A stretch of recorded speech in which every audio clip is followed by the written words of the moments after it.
Welcome, dear friends. We're a blessing to be with you today. Here we are with another study of the Spiritist magazine. We are so blessed to be here today. We have one new, fresh, off the press issue for the Spiritist magazine. And today we'll have a beautiful learning session with ByMeiMei, an article titled Touch of Light. The most important topic of the Spiritist magazine is the Spiritist Center. Let me share with you, and many of you know, and some who don't. If you're new here, welcome. If you follow us every week at 8 p.m. Eastern Standard Time, we are so blessed to be together, humbled and honored to be in your presence today. Remember, you can visit spiritistmagazine.org to get access to all of the content free of charge. Either you like the PDF version of the magazine, that's what we use every Tuesday to study, or you can download the app for your devices, either your tablets or your cell phones, or you can even, if you wish, you can purchase the physical copy of the Spiritist magazine. The most beautiful, I have two here with me, and you have the most beautiful quality. The teachings are, of course, timeless. Here's our wonderful um, Euripides Barsonovo, which we study quite frequently here on Tuesdays, always learning from the superior spirits. And today, one new issue, so many things to celebrate this week. The discarnation of Chico Xavier on June 30th, the new issue of the magazine July 1st, which if you're watching this live on July 2nd when this airs, it will be yesterday. And in 2 days, we have July 4th here in the United States, where we celebrate our independence. And the spirit mentors of the magazine, our own spirit mentors, have inspired us to be here today together, studying these beautiful teachings. So I'm going to share my screen with you, which means you will be able to see the website of the Spiritist magazine. So if you were to visit the website of the Spiritist magazine, you will see, hold on a second, make sure my connections are working. It seems that they are. Here is the page of the Spiritist magazine, and you can access all of the 66 issues free of charge whenever. Make sure we are recording and live. If you were to click on this picture, which is the newest cover, the issue 66 of the magazine, will bring you, for example, to the page that allows you to either download the PDF version or order the physical copy of the magazine. If you click on this smaller one and you say go to link, then, excuse me, it's just, oops. Here is the Mag Cloud. This is the first time this app opens for me. So let's go to what I was able to do last time was to download. See, we are recording live, so sometimes things don't go our way. Okay. So I apologize. So you go to PDF download, go to link, and it will open the PDF version of the magazine that has been open inside my browser, which happens to be Chrome. So whichever browser you like to use. And you can easily see the thumbnails of the magazine where we have all of the issues, all of the articles, and we'll be talking about many of them.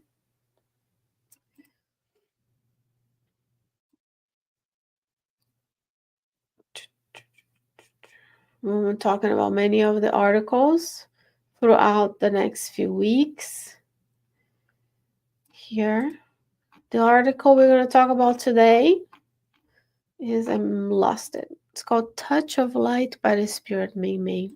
So what I'm going to do now is just share the PDF version of the magazine, which is what I downloaded previously on my computer.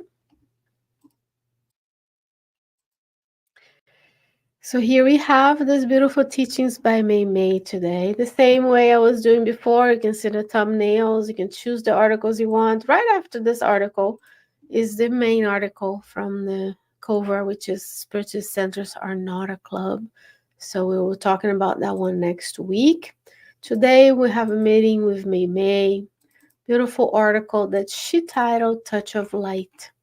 So dear friends, when we talk about planetary transition, and we go to the Gospel according to Spiritism by Allan Kardec.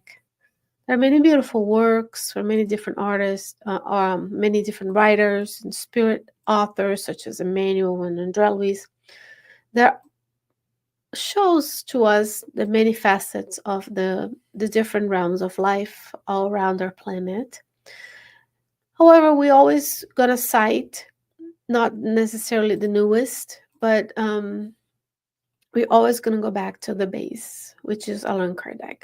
In the Gospel according to Spiritism, a chapter titled "In My Father's House," there are many mentions.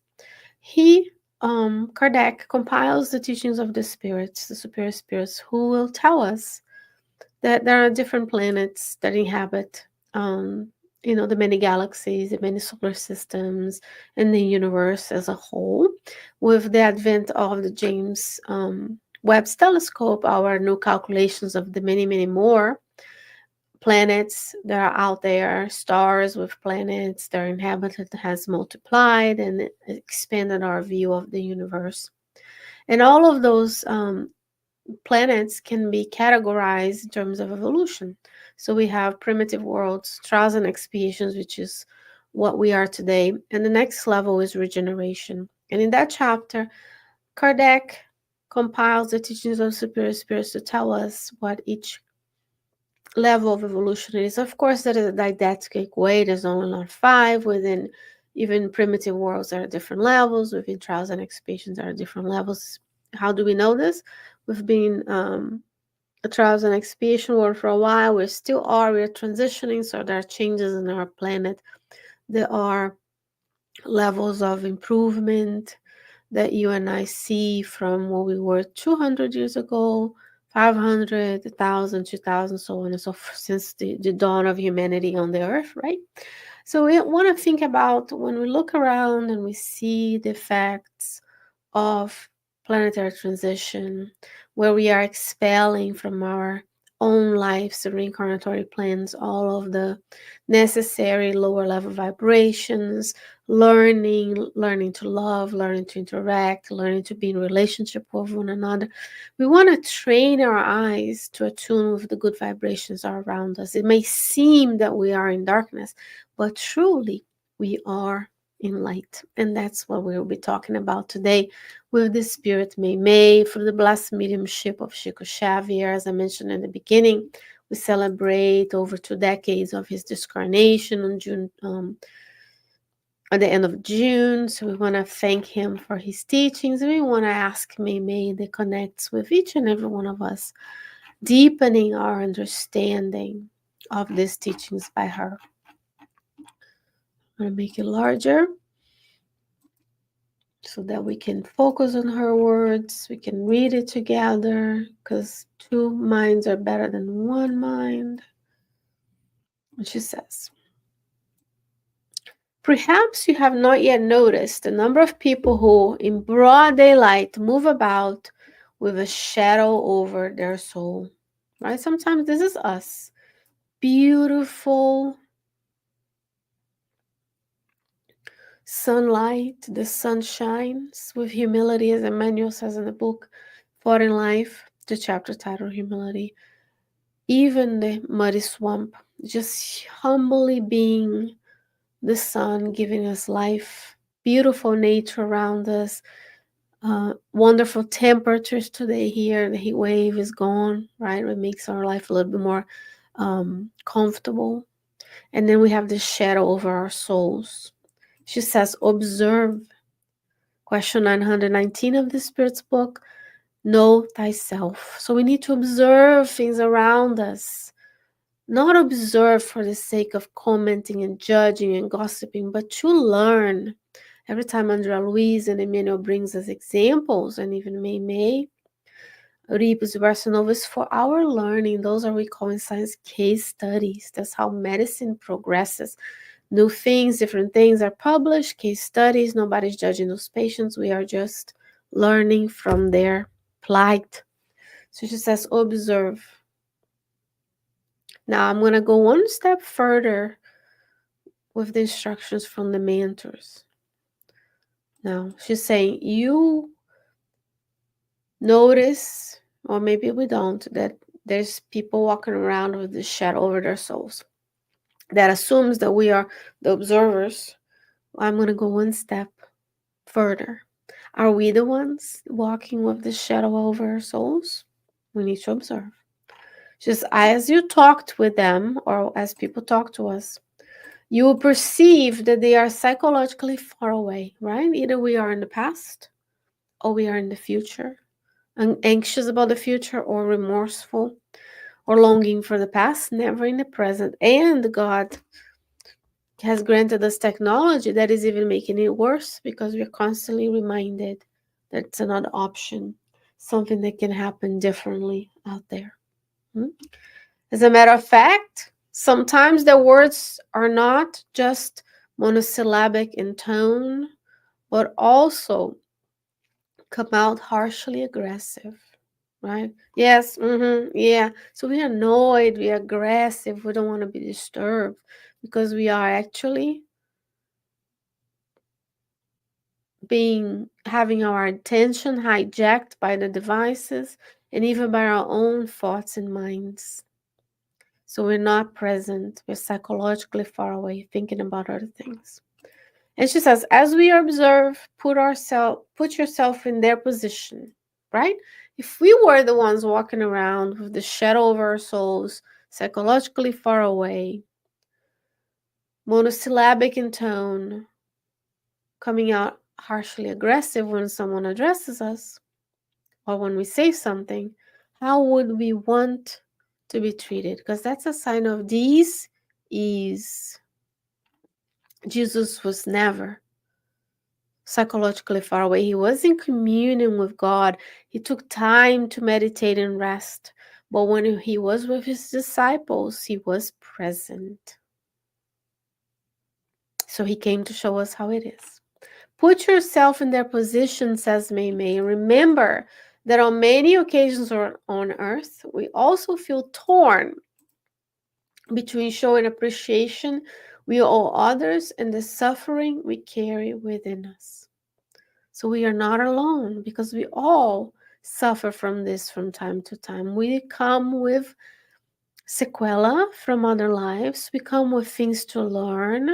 And of course, our presence on the earth, in the physical world, the spiritual fluids around the earth, command us for a specific experience in this existence.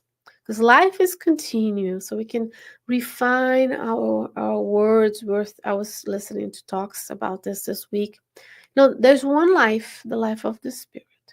And there are different existences, even though we refer to past lives, future life, but it is one continuum. Sometimes we are in the body, sometimes we are in the spiritual realm in this errant state.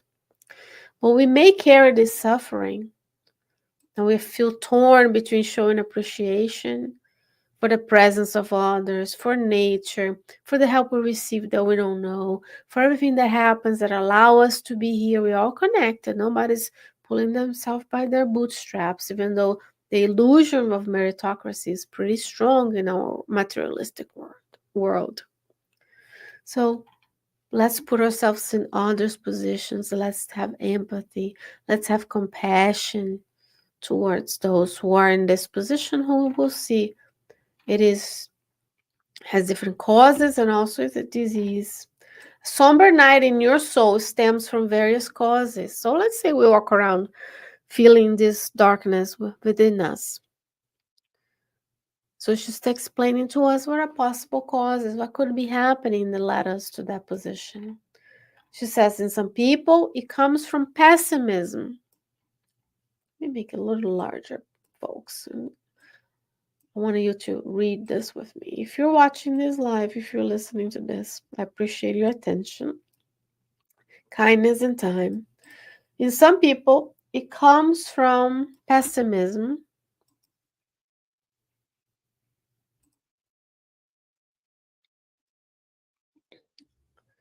So, from the pessimism with which they reject, that's the people, right? The trials that are required of them. So, sometimes we come here as a planet of what? Trials and expiations. So, some trials will be required of us. In others, the somber night of the soul arises from the conflicts sustained within themselves. Which conflicts? I know I'm supposed to be less attached to things, but I'm constantly searching for things, for things to buy, experiences of lower nature. I know that is not what the mentors are inspiring me to do, what Jesus is helping us to. We didn't come to the earth just to enjoy, to have things, to have a bigger car, to have money, to have that. Those are noble things, blessed. Otherwise, God wouldn't allow us to have them. But that should not be the only objective of our lives. But all of us, we have this consciousness inside of us. The divine laws are inside of us, even though they, as a whole, Spiritism is very a small percentage of the population. Everyone has inside of them this knowledge. We all have reincarnated before. We all have perished in terms of experienced the death of physical body before. So we have this conflict sustained inside of ourselves. We know what we should do, but then we choose a different path because we don't know and are trusting enough. And then we have conflicts. She says, you have friendly people who listen to you out of courtesy, but they can carry feelings of unrelenting tribulations. And you will be surprised about others who answer you to this or that proposal without the slightest perception of the matters to which you're concerned about, since they are completely turned into their own despair. So she's explaining to us here how we go about our daily lives without awareness of others' tribulations, and how we experience the same when someone is answering us, doing something for us without having any awareness of the matters we concerned about, because they are also in their own despair. So we are going around only inwardly worrying, and it's easier for us while incarnated to put on a persona.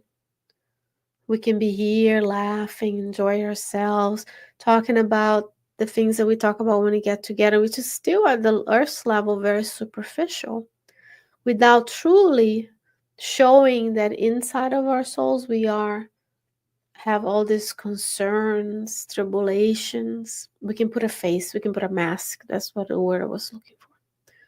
But when we are in the spiritual realm, we don't have those. If you feel despair, tribulation, suffering, that's where you're gonna be, because we attract to ourselves that of which it is inside of ourselves through our thoughts, for our emotions, for our interactions, for our good deeds, the things we do that break the divine laws.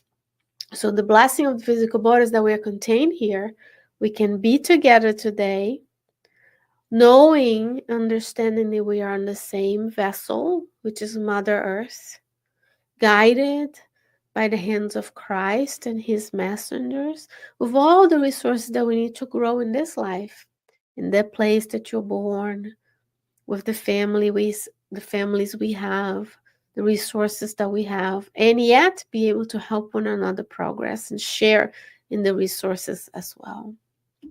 Sometimes such companions, broken in pain within themselves, I apologize, I didn't make it larger, remain around your network. So there will be people around us, our family members, friends, acquaintances at work. They will probably be amongst those you love the most. There are a lot of people we love, we interact with, and we don't get to know them in depth. When you find yourself in front of such desolate beings who make an effort to conceal their distress, to not open their wound with unnecessary questions and remarks. See, the loving spirit is so wonderful today, so don't go poke their wounds. Don't pry. Jesus never pried. People shared with him what they needed. He asked, "What do you want of me?" Right? And so are we. We ask people, "How can we help you?" We don't go probing for, because that's curiosity. We don't. There's no need for us to know everything. In the books of André Luiz, it's very clear that he's training on that in the beginnings, the first books, right? He has all these questions and questions and questions. Every now and then the mentor say, "Hey, calm your mind. Let's focus on what we're doing today." Later he learns that he doesn't need to know the intricacies of everybody to be able to serve them and alleviate their suffering. Do not open their wounds. We do on this earth ask so many unnecessary questions and make remarks. That's where the militia, the malice can come in, right? Maybe we don't make the questions or the remarks out loud because we've learned to zip it. It's an old saying that our ancestors would tell us: if you don't have anything good to say, don't say anything. People will normally, if they feel open to you, they will share, but we don't pry. This is very important in the context of this magazine or issue, which is about the Spiritist Center. Right? I'm gonna give a teaser about what we're gonna talk next week. Because when people come to our Spiritist Center, and I come say because the door to the Spirit Center is to my left. When they come in, there's a plan. There's a group of spirits who are supporting them. There may be a group of spirits who are coming to receive treatment. So when you are a fraternal counselor, you don't pry. People can share what they feel comfortable with you knowing, because we don't want people to feel shame after they share and they pour their hearts out to you. Because the mentors will inspire those participants to tell you what you need to know. And we can help people even without knowing details. And if you're a pass giver, you can give the passes and help with the harmonization of the spiritual fluids throughout the vital centers to bring about therapeutic benefits without knowing what the problem is. Even though someone might share that they have heart problem, a stomach problem, or whatever, headache. So he said, none, do not open people's wounds with unnecessary questions or remarks. Sometimes we are in conversation, we want to top one off. You share something. How does it feel? You share something with someone, and they go like, "Oh, but when I did this, when this happened to me, I did this." So we're like, "Oh, so now it's about you, not me anymore." We always have to be. There's one of the books of André Luiz, I believe, are the messengers, that they are sharing their failures as mediums in many aspects of the planet and in many different religions. And at first, because we do this on Earth, it seems like they're trying to one up each other. We do this on, right? We want our strategy to be to be worse, our problems to be sadder, our lives to be more complicated. But that's our nature on the Earth. So she's saying, do not open people's wounds with unnecessary questions and remarks.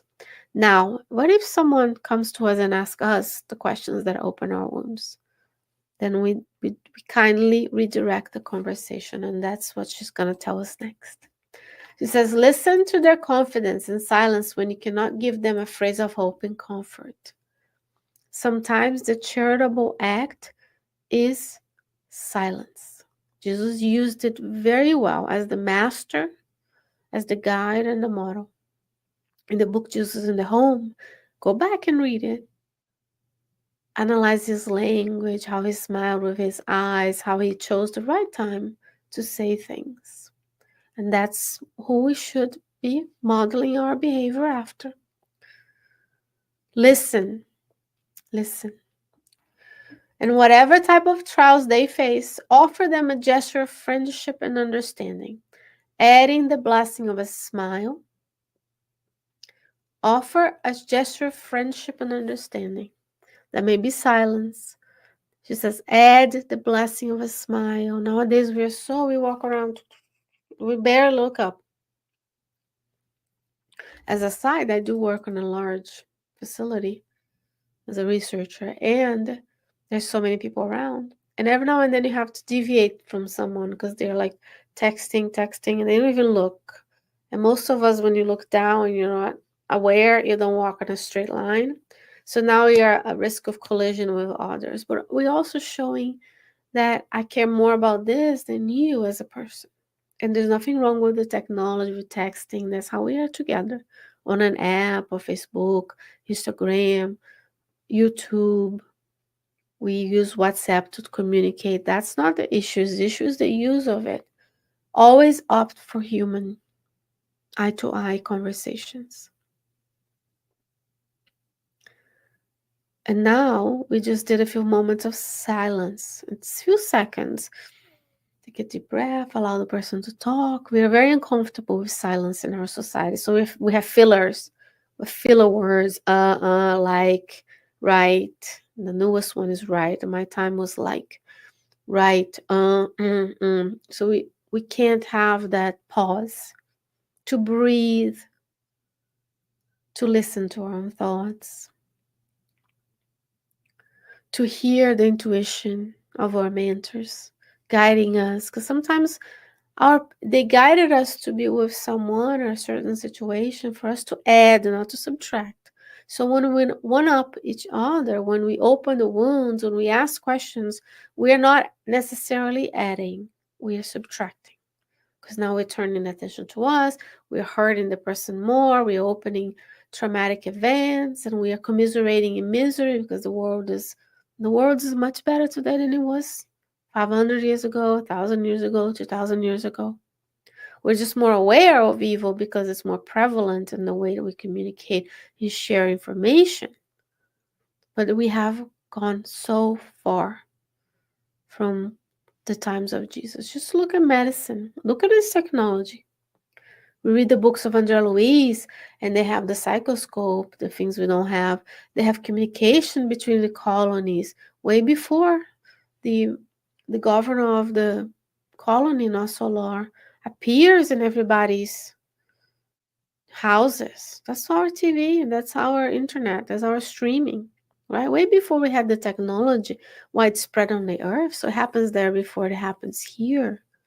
So when we read these books, these cases, and we see how loving the mentors who guide the messengers are, the mentors who guide the missions are, how they don't pry, they don't probe, they insist, watch and pray, like Jesus said. Adding the blessing of a smile. We forget to smile. We are so focused on that being in the future, what I'm going to today, my dinner, my house, my drive, blah, blah. Or in the past, what did I do? And then we share to be today. Press on today. Because to dispel the shadows of a tormented heart, many times all we need is a smile of sympathy. There will always be a touch of light. Sincere, kind smile, looking people in the eye. If you have a chance, do this experiment. Next time you go to the grocery store, if you take the bus or the metro, the Uber riders, your door dashers, your mail person, the postal service, look at their badges. Try and read their names. Ask them how they're doing. And wait for the answer. Not just the how are you greeting that we do, but like pause. Look them. You'll be surprised that people are not used to that question as you mean to know how they are. And I assure you they will be honest. They are with me. Simple. Think about a cashier at the supermarket. Blessed way of earning a living, right? He's checking our stuff, helping us put it on the bag. Blessed is a supermarket where we can buy food that others produce. See how we're not doing things on our own. Blessed are the roads that got us there, the people who assembled the cars, those who, and then we can go back. Those who mined the metals to be in the car, made the pieces and put them together, the designers who envisioned, so we can go back. The people who fuel the gas stations. So you're there. Hundreds of people go through the line automatically, mindlessly, with that shadow, with that, and that cashier is receiving all of that. And then you come in, you smile, say good morning, good afternoon, you're pleasant, you're doing this smile of sympathy. You're not necessarily taking their job and doing it for them. You're making their day better. You listen to what they have to say. They ask you questions. I had someone ask me about my pets the other day. Didn't expect I answered. But very kindly, spreading joy of being alive. Many spirits would like to be here incarnated today. And they're waiting for their turn. The joy of being together in this earth. Going through the tribulations that we have to go through to get to the point of superior spirit. But remember, friends, May in the book God Awaits, there's a session with our dear friend Vanessa Saloni. You want to be this touch of light in your life, in the life of those who come in contact with you. In this beautiful blue dot in the immensity of the universe called Mother Earth. Ship, think of a ship, because there's no up and down. We have coordinates north, south, but the earth is suspended in one tiny arm of the Milky Way. So there's really no top, down, bottom, right? Because if you're at the North Pole, your top is different from the person at the South Pole, and the sides also in the east and west, right? So we have to think of ourselves as this beings living this experience on this earth, connected with one another. The ship is Mother Earth. The captain is Jesus. He's at the helm. We've studied this before. He's guiding us. He's the guide and the model. We follow him. And if we follow him, we watch him pray. We praise God. We read his account so we can learn. We learn about our own selves and our loved ones. We fulfill the law of society with the law of work, the law of equality, the law of justice and sharing, reproduction, destruction, the divine natural laws, so on and so forth. So we are so much more blessed than we even imagine. And then we're talking about Earth incarnate, and we're talking about the spiritual realm, the millions of missions every day, the millions of spirits. There's at least 8 billion superior spirits walking around with us. Who are they? More elevated than we are, not superior spirits. Our mentors. Have you thought about the touch of light that your mentor spreads around your day? These little drops of light and intuition and help, suggestions. And sometimes the suggestion is just be today present. So every day we have this personal trainer we can consult with. But Shane, I'm not a medium, an ostensive medium. We're all mediums. We learned that in the Mediums book by Kardec.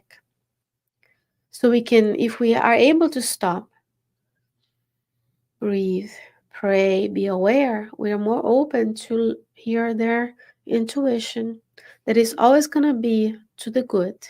It's very important.